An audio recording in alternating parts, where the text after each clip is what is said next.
You're sick of my madness. Don't you tell me what I supposed to do. You're better off without me. Don't you tell me what I supposed to do. When I'm walking on the streets half naked, it's part of me, it's part of me. When I'm making my brain makeup, it's part of me, it's part of me. When you're crushing on my dreams and you're making me so full, get out of my life. I know what I'm supposed to do. Hello everyone, আসসালামু আলাইকুম, good evening. আজকে আমার exam শেষে ভাবলাম যে অনেক দিন কোথাও খেতে যাওয়া হয় না, তাই চলে গিয়েছিলাম তেজগাঁ গুলশানে। ওইখানে যে বেশ ভালোই লাগলো, দেখলাম যে ওদের পরিবেশ সব কিছু এনভায়রনমেন্ট খুবই সুন্দর। অর্ডার দিয়েছিলাম একটি ওয়াটারমেলন জুস আমি বরাবরই খেতে খুব বেশি পছন্দ করি, আর তাদের খাবার মোটামুটি রিজনেবল ছিল। ওদের পরিবেশ অনেক সুন্দর, অন্যান্য রেস্টুরেন্টের মতো না, 5 স্টার ক্যাটাগরির। আমি রেস্টুরেন্টের রিভিউ দিচ্ছি না, তবে আমার কাছে ওদের পরিবেশ সব মিলিয়ে অনেক ভালো লাগছিল। সুন্দর সুইমিং পুল ছিল, বসার অনেক স্পেস ছিল, ভিআইপি জোন ছিল, সুইমিং করার মতো অপশনও ছিল। যেহেতু শীত, সো এখন সুইমিং করার কোনো সুযোগই নেই। আরেকদিন সময় করে আসলে হয়তো সুইমিং করা হবে। আর এই তো ছিল তাদের ডুপ্লেক্স সিস্টেম, ডুপ্লেক্সের সিঁড়িটা। মেবি এখানে বিভিন্ন পার্টি প্রোগ্রাম অ্যারেঞ্জ করা হয়। তো আমি এখানে ফার্স্ট টাইম এসেছিলাম। দেখলাম যে সুইমিং পুলের সামনের ভিউ এটা, এখান থেকে এখানেও বসা যায়, খুব সুন্দর স্পেস। আমি আমার কয়েকজন ফ্রেন্ডকে আনতে চেয়েছিলাম, 2-1 জন এসেছিল, কিন্তু তারা ক্যামেরার সামনে আসতে মোটেও আনইজি ফিল করছে, মোটেও স্বাচ্ছন্দ্য বোধ করে না। সো ডোন্ট ওয়ারি, আমি আমার মতো সময়কে উপভোগ করার চেষ্টা করছিলাম, যেমনটা আমি বরাবরই করি। এইখানে দেখলাম যে বাংলাদেশ আর ইন্ডিয়ার খেলা চলছে।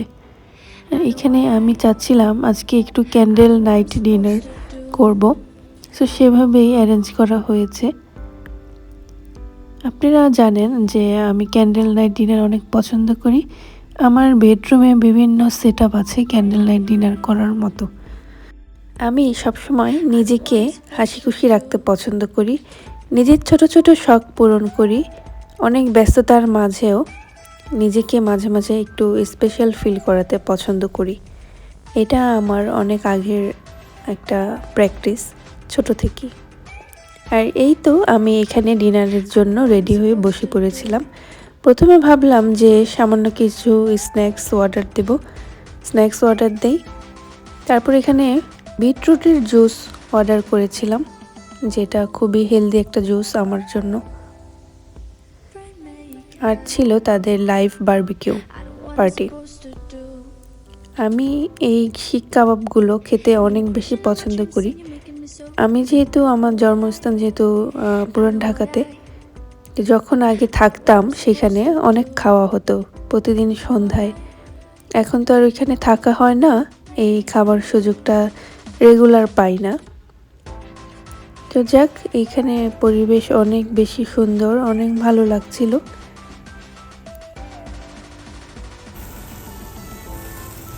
ধোয়া ওঠা শিক কাবাব, সহজে বলতে গেলে শিক কাবাব হিসেবেই আমরা সবাই জানি। আমাদের বাসার ওইখানে অনেক কয়লা পাওয়া যায়, যেহেতু আমাদের বাসার সামনে অনেক গাছ আছে। শুনলাম যে বিভিন্ন ধরনের কয়লার গাছ বিভিন্ন রকম, সব কয়লা দিয়ে সব কিছু হয় না। এটা আমি আগে জানতাম না, তাদেরকে জিজ্ঞেস করার পর তারা বলল। তারপর এখানে একে একে করে বিভিন্ন গেস্ট আসলো, অনেকের সাথে পরিচয় হয়েছিল, কথা হয়েছে, ভালো লাগলো। আমি মানুষের সাথে মিশতে, কথা বলতে খুব বেশি পছন্দ করি। নতুন স্ট্রেঞ্জারদের সাথে পরিচিত হতে বেশ ভালো লাগে আমার। আর এইদিকে তাদের খাবার প্রায় রেডি হয়ে গেল। আর এই যে এগুলো আমি নিয়েছিলাম ডিনারের জন্য। বেশ কিছু খাবার ছিল এখানে, তাদের প্ল্যাটারটা খুব ভালো ছিল। আমি আমার ফ্যামিলি নিয়ে, আমি আমার বাবা মা নিয়ে এখানে একদিন সময় করে আসবো, যেহেতু আজকে প্রায় রাত হয়ে গিয়েছে, এখন বাসায় ফেরার পালা। আর এই ছিল আজকের আমার ব্লগ।